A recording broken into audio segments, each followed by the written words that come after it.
ആസൂത്രണ ബോർഡ് നിയമനത്തിലെ രേഖകൾ നൽകണമെന്ന ആവശ്യത്തിനെതിരെ PSC ഹൈക്കോടതിയിൽ. വിവരാവകാശ നിയമപ്രകാരം ഉദ്യോഗാർത്ഥികളുടെ രേഖകൾ നൽകണമെന്ന സംസ്ഥാന വിവരാവകാശ കമ്മീഷൻ വിധിക്കെതിരെയാണ് ഹർജി.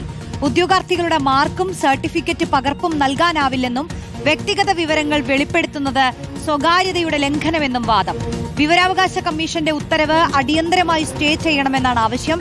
വിവരങ്ങളുമായി ശ്യാം ദേവരാജ് ചേരുന്നു. ശ്യാം, PSC ഒന്നിനും തയ്യാറല്ല എന്ന് വീണ്ടും മനസ്സിലാവുകയാണ്.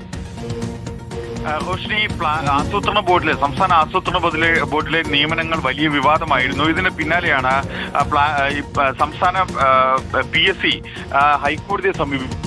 സംസ്ഥാന വിവരാവകാശ കമ്മീഷന്റെ ഉത്തരവ് ചോദ്യം ചെയ്തിട്ടുള്ള ഹർജിയാണ്.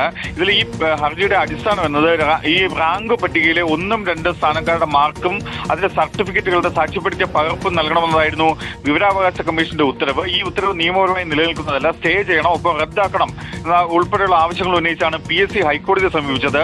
സംസ്ഥാന വിവരാവകാശ കമ്മീഷന്റെ ഉത്തരവ് റദ്ദാക്കണമെന്നതാണ് ഏറ്റവും പ്രധാനപ്പെട്ട ആവശ്യം. ഈ പ്ലാനിംഗ് ബോർഡിലേക്കുള്ള പരീക്ഷയുമായി ബന്ധപ്പെട്ടായിരുന്നു വിവരാവകാശ കമ്മീഷന്റെ ഉത്തരവ്.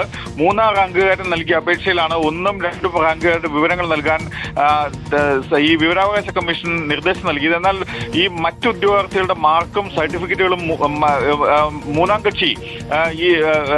കക്ഷിയെ സംബന്ധിച്ചത് വ്യക്തിഗത വിവരങ്ങളാണ്. അത്തരം വിവരങ്ങൾ നൽകുന്നത് സ്വകാര്യതയുടെ ലംഘനമാണ്, അത് ഭരണഘടനാ ലംഘനമാണെന്നടക്കമുള്ള കാര്യങ്ങൾ ചൂണ്ടിക്കാട്ടിയാണ് PSC ഇത്തരം നിയമപരമായ പ്രശ്നങ്ങൾ ഉയർത്തിയാണ് ഹൈക്കോടതിയെ സമീപിച്ചത്. വ്യക്തിഗത വിവരങ്ങൾക്ക് വിവരാവകാശ നിയമത്തിൽ സംരക്ഷണമുണ്ട്. മാത്രമല്ല 1.25 കോടിയിലധികം ഉദ്യോഗാർത്ഥികളുമായി ബന്ധപ്പെട്ട റിക്രൂട്ട്മെന്റ് നടപടികളാണ് PSC ആകെ കൈകാര്യം ചെയ്യുന്നത്.